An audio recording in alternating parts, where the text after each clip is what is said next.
Ciao a tutti amici dei gemelli, benvenuti e bentornati. Io sono Ilaria e su questo canale parlerò di tarocchi, metafisica, spiritualità e quant'altro possa essere d'aiuto ad ognuno di noi per il proprio percorso di crescita personale e spirituale. Bene.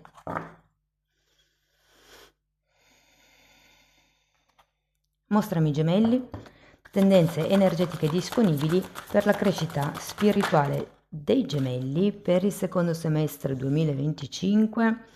Abbiamo la carta del mago, amici dei gemelli. È una carta positiva, è una carta di alchimia, difatti viene anche chiamato l'alchimista. Diciamo che è un po' colui che trasforma le energie pesanti in energie preziose. Può anche essere un nuovo inizio, considerato che è un arcano numero 1, però andiamo a vedere di che cosa si tratta con i tarocchi. Ragazzi, le letture sono per un gruppo, quindi è facile che non risuoni tutto. Se non risuonasse nulla o se per caso voleste completare il messaggio, vi invito ad ascoltare l'ascendente o il segno lunare. Per capire poi come unire questi oroscopi ho pubblicato una guida, la trovate sotto nella descrizione del video. Sempre in descrizione trovate il mio indirizzo email per le consulenze personalizzate, il link alla nuova pagina web dove trovate tutti i servizi che offro e il numero di telefono. Sempre in descrizione trovate i link ai corsi gratuiti presenti sul canale, uno è un corso base di metafisica sui chakra, l'altro è un corso base di tarocchi intuitivi e in più sempre nella descrizione trovate anche il link al video di presentazione del workshop di inizio luglio 2025 sulla stesa identikit, dove vedremo come fare un identikit quasi esatto di una persona e in più c'è anche la promozione di giugno. Quindi vi basta solo aprire la tendina e scegliere quello che vi interessa. Bene, andiamo a vedere qual è l'energia disponibile. Abbiamo un 4 di coppe, fante di spade, l'imperatrice, la morte, altra carta di trasformazione, carro, 5 di spade,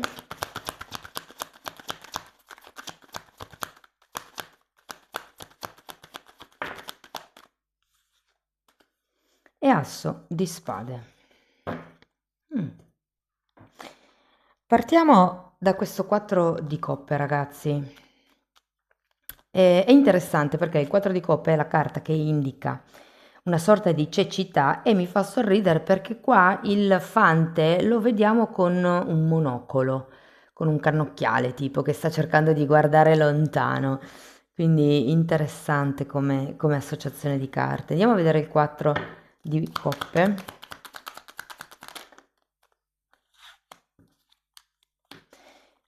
Avevo il mazzo al contrario, ragazzi, quindi queste le giriamo.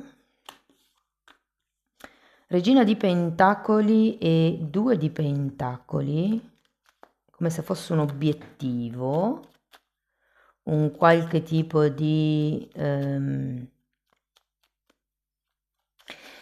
viene da dire concretezza. Credo che qualche cosa che voi credete essere certo non è poi così stabile come voi lo pensate. Andiamo a vedere il fante. 2 di coppe, asso di spade e 3 di pentacoli. L'asso di spade si ripete.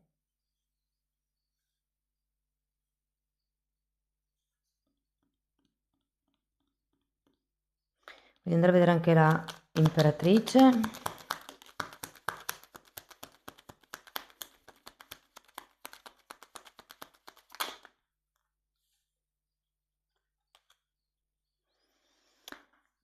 Cinque di coppe e sacerdotessa. Allora, mi è arrivato un messaggio, ragazzi, che è ben particolare. Non è per tutti, ovviamente. Per qualcuno ho come la sensazione che ci sia un qualche cosa legato alla maternità, alla capacità in questo caso di mettere al mondo figli. Ed è come se vi chiedessero di trasformare quest'idea per la comunità. Cioè, Se per caso siete di quelle persone che sentono il desiderio di un figlio, che non riescono comunque ad averlo o che ormai sono troppo in là con l'età o insomma per X motivi, io sento che qui è come se vi invitassero a trasformarvi in una madre per la comunità. Cioè, si può sempre essere madri per qualcuno, anche per qualcuno più grande di noi, pensiamo a chi accudisce comunque gli anziani. Non necessariamente bisogna avere come dei figli propri per sentirsi madri, si può essere madre di un cucciolo, si può essere madre di un figlio adottivo, si può essere madre di un progetto o padri, qui c'è un qualche cosa con la generazione di una prole. È come sento che è la continuità in questo caso che della specie, mettiamola così, però è come se vi mancasse qualche cosa a livello di continuità e con la morte secondo me c'è da trasformare un pochettino questa cosa. Se quello non è il vostro caso, perché come vi ho detto prima è una cosa che risuona veramente per pochi, sento che c'è da ammorbidire un po', diciamo, l'atteggiamento nei confronti sia di se stessi ma anche degli altri per quello che riguarda il controllare, il tagliare gli altri. Sapete, quando qualcuno magari vuole intervenire e vi vuole dire la sua opinione, voi dite no, basta, non voglio più sentire, come tagliare la comunicazione dell'altro effettivamente, no? Ed effettivamente anche la carta del mago è collegata al dio Mercurio, che è il dio della comunicazione. Andiamo avanti, andiamo a vedere questa morte.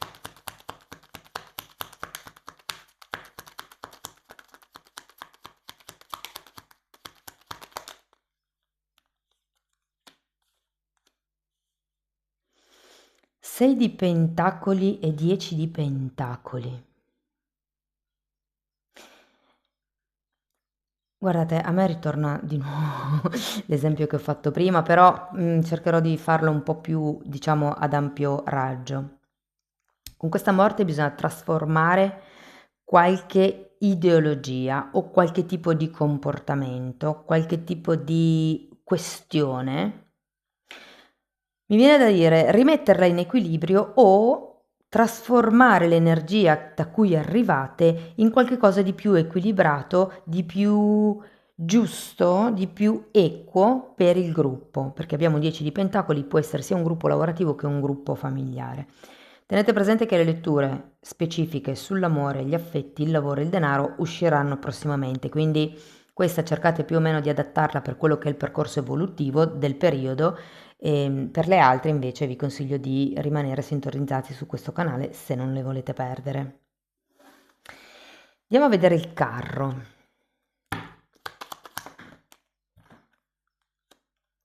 Sette di coppe, come se non sapesse bene da che parte andare, probabilmente per creare questo nuovo equilibrio. Datemi una carta per il 5 di pentacoli. È come se dovesse puntare obiettivi diversi, cioè se qui si può trasformare la cosa, ci si può allontanare da vecchi schemi di comportamento, da vecchie verità, se vogliamo, c'è bisogno di creare qualcosa di nuovo, no? Quando io ho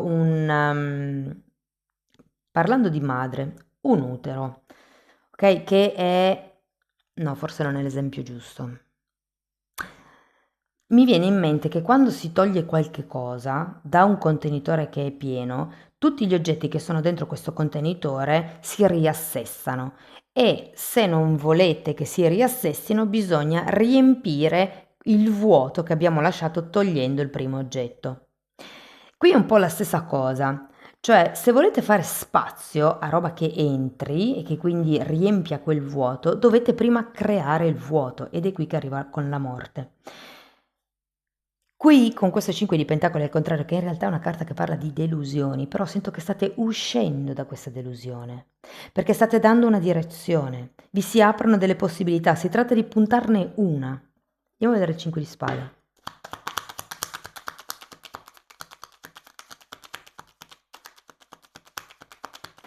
come se poteste rendervi utili per il mondo.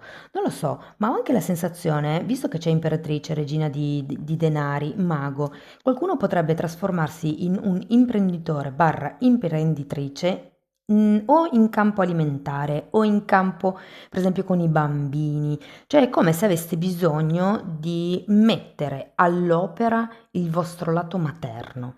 Uomini o donne che siate, non importa, tutti abbiamo un lato materno e un lato paterno all'interno di noi. Magari poco sviluppato, però ce l'abbiamo. Andiamo a vedere il 5.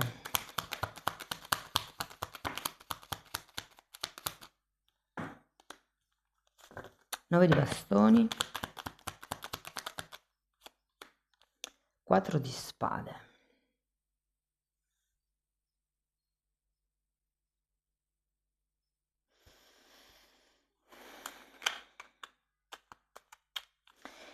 Fatemi vedere anche l'asso di spade.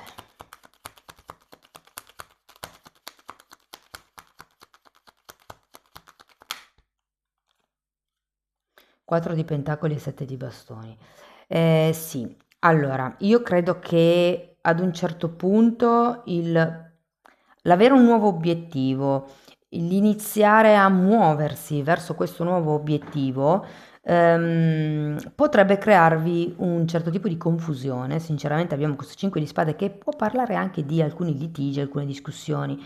Sento che qualcuno letteralmente si chiuderà in sé, 4 di spade e 4 di pentacoli, ma sarà per portare avanti la propria verità. Cioè, non è una chiusura nel senso di non voglio vedere nessuno, però sì è una chiusura nel senso di non voglio sentir ragioni, e porterete avanti a spada tratta la vostra verità.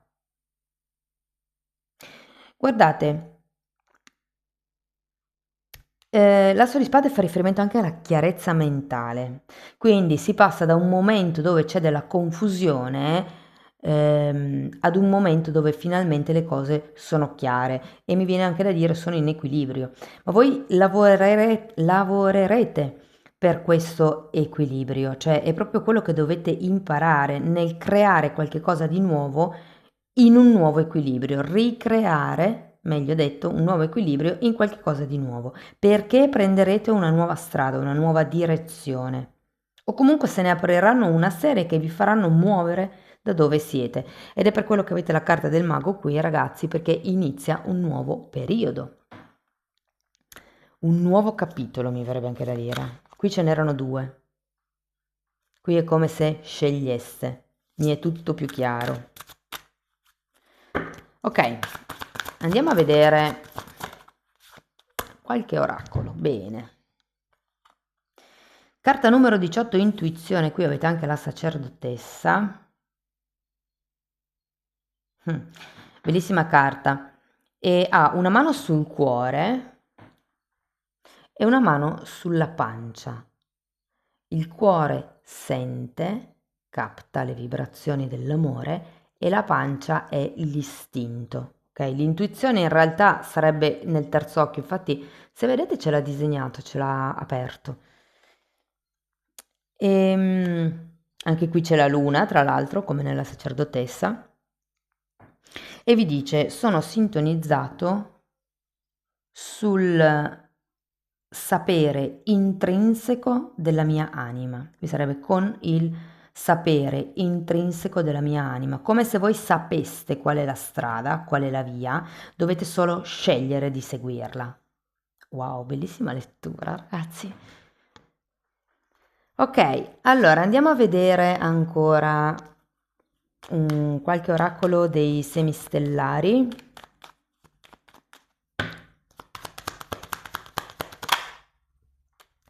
Vibrazione, e vi dice che la vostra vibrazione è stata alzata a livelli più alti. Sei connesso con l'intelligenza cosmica. Sapete ragazzi, mentre leggevo questa frase mi è venuto in mente che quando noi arriviamo qui su questa terra abbiamo una sorta nel senso che il destino non è mai scritto, ce lo facciamo noi ogni giorno con le nostre scelte, ma ci sono come delle lezioni importanti di vita che sì, quelle sono scritte, le pattuiamo noi prima di reincarnarci. e io vengo su questa terra, per esempio, con la ferita da abbandono e inizio, magari tardi, non importa, a lavorare questa ferita d'abbandono.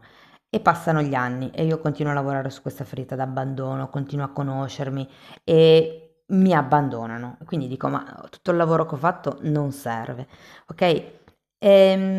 La seconda relazione magari non vi abbandonano, però scema piano piano la relazione e si va via via, mettiamola così, guarendo, lenendo quella ferita di abbandono.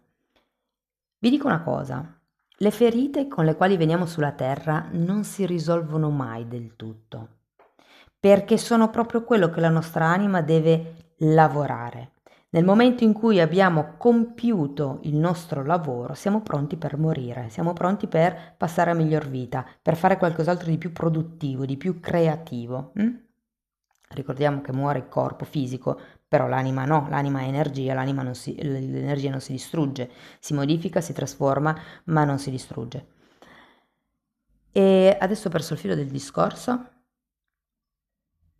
Quindi sapere questo vi deve aiutare a vivere la vostra o le vostre ferite non in modo dove ce l'ho, 5 di pentacoli, non in modo vittima, non in modo carenza, ma in modalità so che questo è quello che devo lavorare, lo lavoro il più possibile e imparo a conviverci. Secondo me è un po' questo il segreto, cioè noi ci aspettiamo di risolvere le nostre ferite, però è che se le risolviamo siamo a posto, abbiamo finito. Quindi diciamo che nel corso della vita è come se si ripresentasse la cosa e ogni volta dovessimo reimparare a rielaborare quella ferita, perché le ferite infantili, diciamo, ci sono 5 ferite primordiali, sono di solito, diciamo che arrivano prima dell'adolescenza o comunque al massimo fino in adolescenza, quelle proprio che dobbiamo elaborare durante questa vita. E elaborarle magari a 40-50 anni ci vuole il suo tempo. Perché ora che capiamo che la ferita che dobbiamo elaborare è quella dell'abbandono, perché al terzo partner che ci abbandona diciamo forse c'è qualche cosa che non va, e poi elaborare i 40-50 anni prima, insomma, richiede il suo tempo. Quindi vi dico, si possono fare tutti i lavori vibrazionali possibili e immaginabili, va benissimo, tutto serve per attenuare, per elaborare, però la mia disillusione è stata che le ferite non guariscono mai al 100% in questa vita, ok? Cioè, le abbiamo, ce le teniamo, impariamo a lavorarle e a conviverci. E questa cosa, ragazzi, quando io ho preso consapevolezza di questa cosa, in un certo senso mi ha anche un po' sollevato, perché mi sono detta, vabbè, se a un certo punto mi stufo di lavorarle, mi prendo una pausa, perché ogni tanto ne ho bisogno anch'io, semplicemente parto dal presupposto che mi può ricapitare quella cosa lì e mal che vada la so già gestire, perché mi è già successo talmente tante volte che non c'è problema, ormai sono una maestra. E quindi mi ha alleggerito un po' e mi sembrava interessante condividere questa cosa con voi adesso. Fatemi sapere se vi risuona. Ok, ultimo oracolo.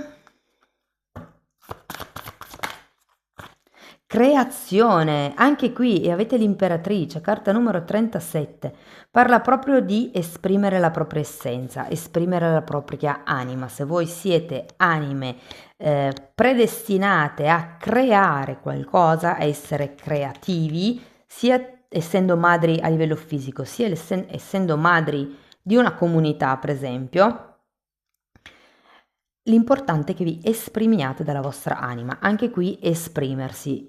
Comunicazione, ragazzi. Vi dico, avete anche il mago al segno dell'infinito. Io ho un po' la sensazione che, secondo me, è un qualche cosa che avete proprio innato. questo senso, questo non è un senso, è un'attitudine materna. Il fatto magari, anche se siete uomini, non importa, però magari quando vedete un vostro caro, un collega che è magari un po' più taciturno, avete proprio questa cosa di andare lì, chiedere stai bene, di preoccuparvi, di esserci per gli altri, che è bellissimo. E se per caso non potete farlo con chi volete o in generale magari non potete avere figli o X cose, ricordate che avete non so quanti miliardi di persone nel mondo ai quali dare amore. Ok? Molte volte ci si chiede perché non arriva l'amore quando noi stessi non siamo su quella vibrazione.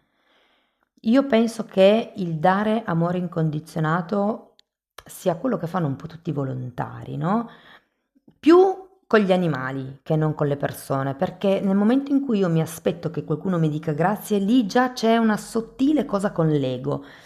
Però se io vado con gli animali, faccio del bene, magari mi occupo di alcuni randaggi, senza aspettarmi niente in cambio, per il solo e puro piacere di far star meglio quell'animale, io lì sì che mi sintonizzo sull'energia dell'amore incondizionato, perché non mi aspetto niente da parte dell'altro, neanche un grazie, ok? E lì è secondo me la giusta frequenza. Ora non dico che dobbiate andare a riscattare tutti gli animali che ci sono in giro, anche se sarebbe bellissimo, però per farvi capire. Gemelli, questo è quello che avevo per voi, spero che la lettura vi sia stata utile, che vi abbia dato degli spunti di riflessione interessanti, fatemelo comunque sapere nei commenti. Per iniziare un percorso di crescita con me basato sul lavoro, sulle credenze limitanti, mi potete contattare via mail o da adesso anche via telefono, che trovate nella nuova pagina web, scusate, di cui trovate il link o sotto nella descrizione di questo video o nella home page del canale di YouTube. Lo stesso lavoro sulle credenze limitanti lo potete fare anche con la sezione degli abbonati. Anche lì tratto gli stessi temi, chiaramente in modo un po' più generico, però sono già divisi per settore, quindi il lavoro, i soldi, la bellezza, mamma, papà, insomma, ci sono quasi tutti gli argomenti, devo ancora finirli. Comunque sono 4 playlist fino adesso, sono numerate, quindi sono da vedere in ordine di numero, ed è un po' tutto quello che io ho imparato in tanti anni, che ho condensato e messo a disposizione in quella sezione per voi. Date un'occhiata, i titoli dei video si vedono, vi basta entrare nelle playlist con le copertine lilla. Gemelli, detto questo vi ringrazio di essere stati qui con me, vi mando un forte abbraccio, vi auguro un secondo semestre splendido e ci vediamo nei prossimi video. Ciao ciao!